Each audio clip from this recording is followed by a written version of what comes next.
Bismillahirrahmanirrahim. Assalamu alaikum. Hi everyone. My name is Salman, and in this video we will connect the Postgres image with the Postgres container with the PG admin. So in the previous video we have pulled an image of Postgres and we run that image via a container. So I'll copy this command again and paste to run the container of the Postgres first, then we'll go to the PG admin. So we have done this in the previous video. Now I will copy this command and run in the command prompt. Open the command prompt and paste this command. Okay, it will take a few time to execute. Let's just see in the containers right here. Our container is running now. Okay, we are done with this. Now I will run the PG admin. I already have pulled the image of PG admin. You can just go to the Docker Hub and pull the and search for the PG admin and pull the image as I have pulled in my previous video, the Postgres. So as you can see in my images list of images, I already have PG admin. Now I will write this command to run the instance of this image. Now I'll come back to the container and you can see here is another container. Actually I did not provide the name, so it's automatically generated a name. Now let's just come back to the browser and write localhost colon 5050 because the default port of the PG admin is 5050. Okay, it's not working right now. Let's just come back to this and check. Open in browser first. Oh, it's not even working right now.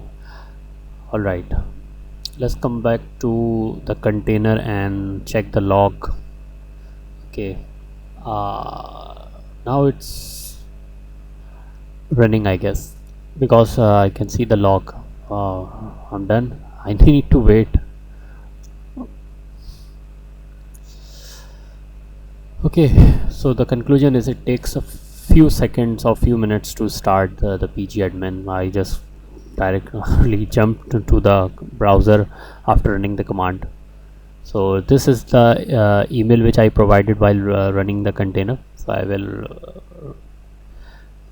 copy and paste this, and this was the password which I set admin, and let's just log in this.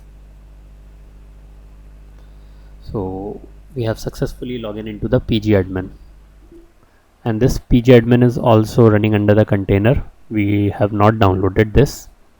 Now add a new server and name it. So I'm going to name it as post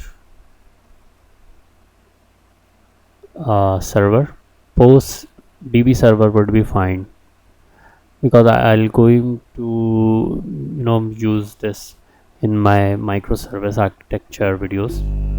Okay, let's just come back to the command prompt again and write docker ps.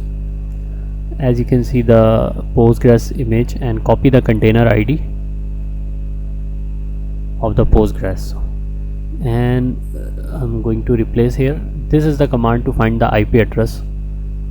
I want to know the IP address of my Postgres container, on which IP address it is running. So this command let me know that this is the IP 172.17.0.2. I'll copy and paste it over here, and the default port will be 5432, and actually Postgres underscore user and password is this. Okay,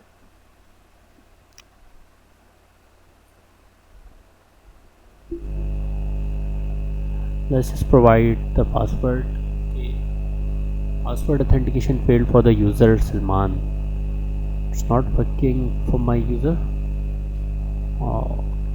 I guess there is some kind of problem with the environment variable or something else. Okay, in case there is some kind of error or some problem you are facing, just go and check the log of the container. As you can see, I found that password authentication failed for the user and role Salman does not exist. Okay, So don't worry, I'll use the default username, that is Postgres usually. So let's just try the Postgres and save. Oh, we are done. Okay, as you can see, the server is created. This is the DB server database. Under the database we have schema, and in the schema, under the schema we have tables. So we'll create the table in the next upcoming videos, while I'll be making the videos for the microservice architecture. That's all for this video. Thank you for watching. Allah Hafiz.